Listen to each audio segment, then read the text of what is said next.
अपने पराए।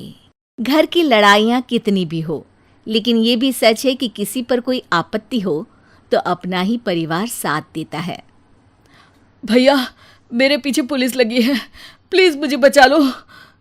रवि और राज दो भाई, लेकिन दोनों में कभी नहीं पटी। अरे क्या हुआ छोटे, क्या कर दिया तूने? अरे कुछ नहीं भैया, मेरा दोस्त है ना राजू, वो मुझे लेकर बैंक गया था। मुझे नहीं पता भैया कि वो वहाँ बैंक लूटने जा रहा है। मैं उसके साथ बैंक में घुसते ही सीसीटीवी कैमरे में दिख गया हूँ। अब पुलिस मुझे ढूंढ रही है भैया, मुझे बचा लो। राज कुछ सोचता है, फिर कहता है, ओके, तुम यहीं रुको, मेरा एक दोस्त पुलिस में है, मैं बात करता हूँ। तभी वहां रवि की बीवी राज की बीवी के साथ आ जाती है। तुम लोगों के घर जब तक पुलिस का आना जाना है, बच्चों को यहीं छोड़ दो, उन पर असर ठीक नहीं पड़ेगा। तभी वहां पुलिस आ जाती है। चलो चलो, कौन है रवि, थाने चलो। मैंने कुछ नहीं किया, मुझे कुछ नहीं पता। अरे वो तो पुलिस स्टेशन चलकर ही पता चलेगा कि कुछ पता है कि नहीं, चलो। कहानी का फ्लैशबैक। भैया, मुझे मेरे मकान में हक चाहिए ही चाहिए।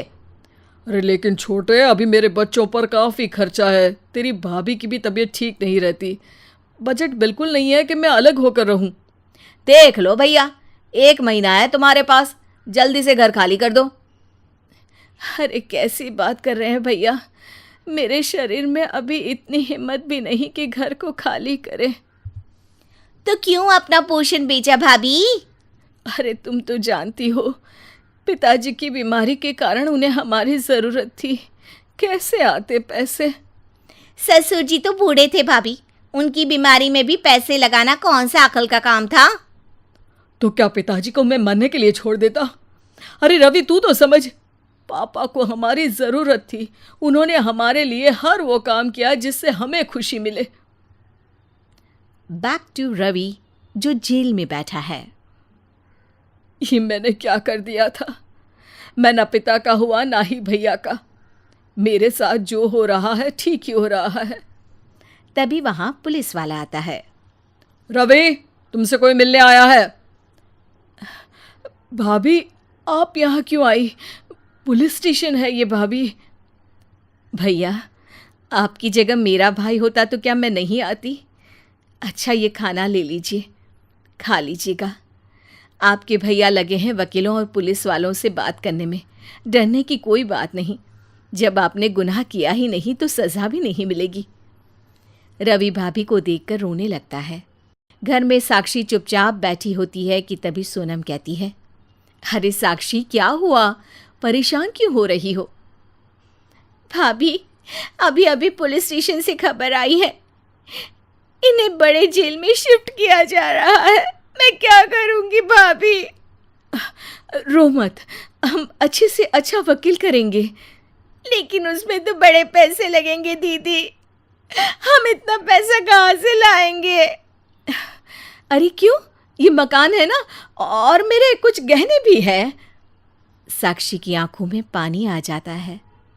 पर दीदी, ये तो आप और भैया की मेहनत की कमाई है। पापा के बाद भी तो हम लोगों का सब खत्म हो गया था। पापा को तो बचा नहीं पाए, लेकिन भैया को ज़रूर बचा लेंगे, और भगवान चाहेंगे ना तो दोनों भाई मिलकर इससे भी बड़ा मकान खड़ा कर लेंगे। साक्षी। थोड़ी देर में राज वहाँ आता है। सोनम सही कह रही है साक्षी, पैसों की कमी के कारण किसी भी बेगुनाह को सज़ा नहीं मिलती। राज एक अच्छा सा वकील करता है।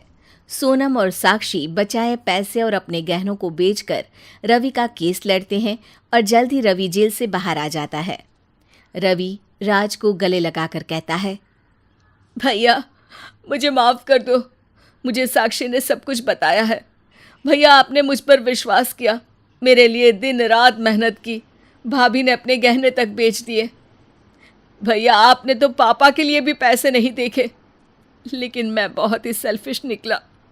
भैया, एक आखिरी बार मुझे माफ़ कर दो, मैं शर्मिंदा हूँ। अरे भाई, अपने तो अपने ही होते हैं, पापा ने हमारे लिए क्या नहीं किया, ये तुम्हें बताने की ज़रूरत नहीं है मुझे। और फिर तू तो मेरा भाई है। पैसे से बढ़कर रिश्ते होते हैं भाई।